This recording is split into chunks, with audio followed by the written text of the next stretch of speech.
Des trois noms régulièrement cités, celui de Luca Elsner revient le plus souvent pour prendre la tête du club champenois. Alors que l'officialisation de sa venue sera imminente, penchons-nous sur l'essentiel de sa carrière.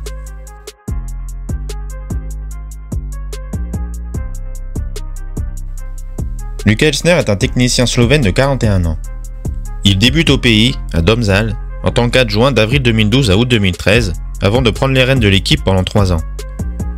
Ses bons résultats le conduisent à Olympia pour une durée de 7 mois. Ensuite, il part pour Chypre et le Paphos FC pour 6 mois à peine et se relance en D2 belge à l'Union Saint-Gilloise. Après une bonne saison, il rallie l'Hexagone et Amiens pour la saison 2019-2020, puis pour 5 matchs de la saison suivante en Ligue 2. Licencié du club picard, il se relance à Courtrai en Belgique l'espace de 10 mois, avant un échec cuisant du côté du Standard de Liège où il ne reste que 6 mois. Depuis 2 ans, il est l'entraîneur du Havre qui l'a reconduit en Ligue 2 puis maintenu en Ligue 1. En moyenne, il ne sera resté sur le banc d'un même club que 14 mois, ce qui est assez peu.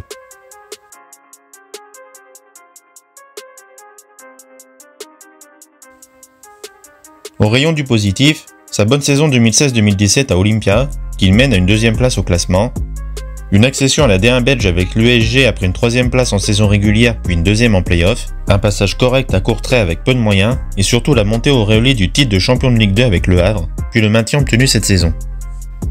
Moins glorieux sont ses passages au FC Paphos, d'où il fut écarté rapidement, sa relégation avec Amiens en 2020 malgré un championnat tronqué par le Covid puis un démarrage raté en Ligue 2, et enfin un séjour au Standard catastrophique, bouclé par un licenciement et une 14e place. Le Havre est probablement là où il aura le mieux réussi, même si l'excellent travail au club du directeur sportif Mathieu Bodmer n'y est pas étranger.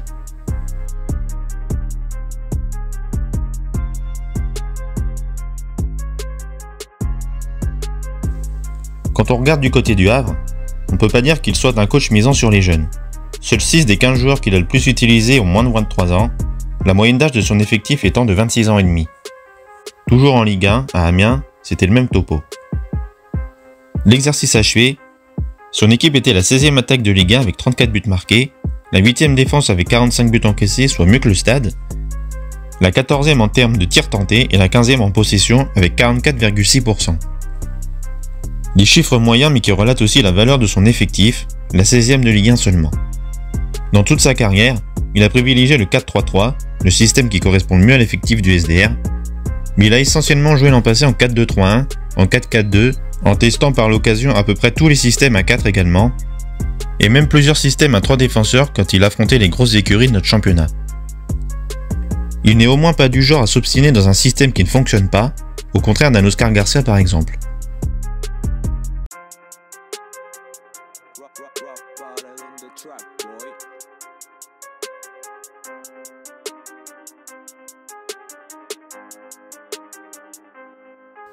Le CV de l'entraîneur havrais n'a rien d'exceptionnel, n'est pas jonché d'événements très marquants, mais il a au moins autant de réussite que d'échecs à l'heure actuelle, ce qui n'est déjà pas si mal. Il reste très jeune dans le milieu, et Reims ressemblera à son plus grand défi jusqu'à présent.